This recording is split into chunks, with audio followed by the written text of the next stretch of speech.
Hey, Tyler Williams at Pinecrest Practice Growth, and you're here today on this video because you're looking at ways to grow your practice and create a membership practice or get away from being driven to and fro by insurance. And just want to offer some advice on some strategy that has helped us in our practices to grow and thrive, even in situations where the economic conditions become harder and harder against small businesses and small practices. And generally, if you have under 100 employees or so, you're going to be considered a smaller business, right? So that's most of us in practice. And where I see a lot of practice owners doing things wrong is trying to be a small version of a big practice. And by big, I mean big box, as in corporate, right? There's nothing wrong with being big in size or collections or production. All of us want to grow and expand and do things. But what I'm talking about is instead of having a big box mindset, have a small community mindset to be successful.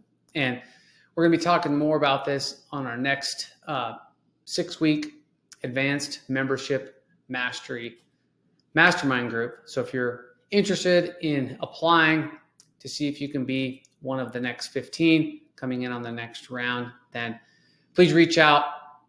My contact info is below. You can send us an email and put in the subject line advanced membership mastery, and my assistant or I will get the information over to you so you can see what we have to offer and if it's something that would help grow your practice. And as long as we have availability, we'd be happy to take you. So as far as this strategy goes, what you'll find is that when you have a small mindset, and again, by small, I mean narrow and focused rather than big and broad, you really want to look at becoming a big fish in a small pond.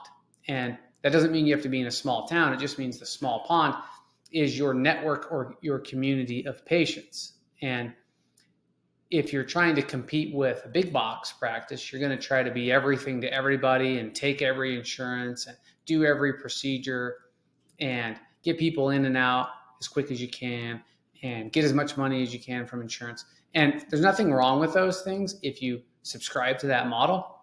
But if you're like me and others who have a membership mindset to their practice and really have a purpose-driven practice, then you look at it differently and you look at, how do I get a member instead of just a patient, right? So most big box thinking is we offer services and procedures and then we want to get patients so we can give those procedures and services to them. But if you flip that thinking on its head, you would say, I'm actually going to offer services and procedures to gain a long-time member of my practice, right? And they may not always be on a membership plan. It's okay if you're insurance friendly or even if you take some insurance, but don't let insurance run your practice. Don't let discussions creep in with your team and your patients where you're putting insurance first.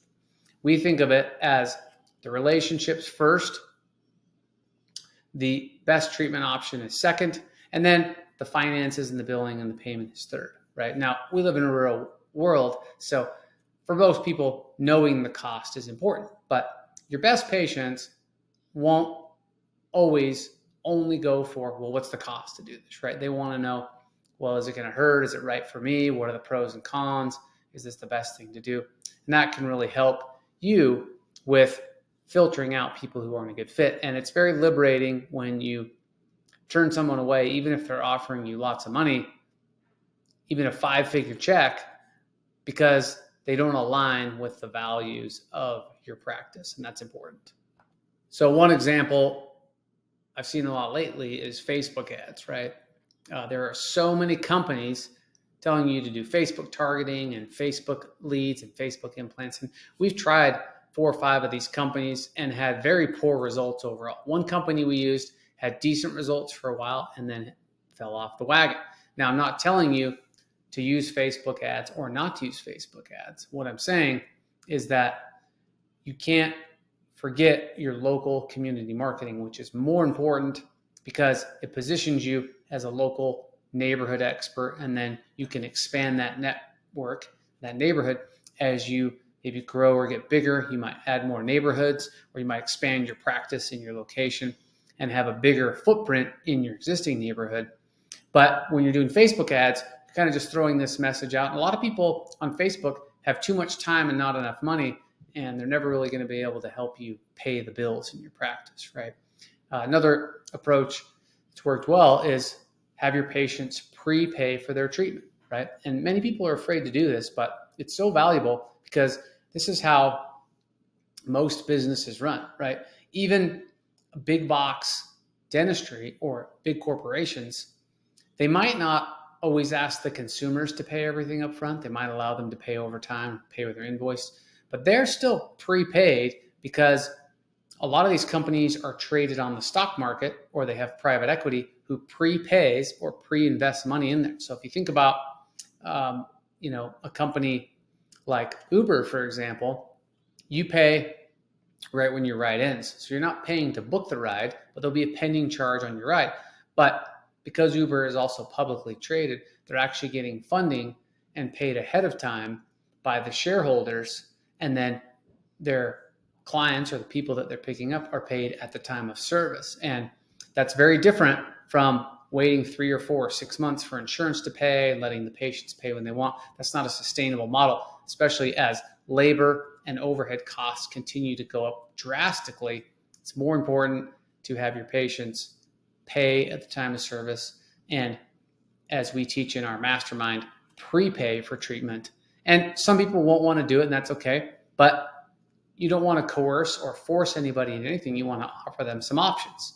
Sometimes that option is, hey, maybe you ought to get a second opinion somewhere else that could be cheaper. And that's very liberating. And we teach clients and other practices how to go through this verbiage so that it's polite and done the right way with their patients. And you're giving people a soft landing.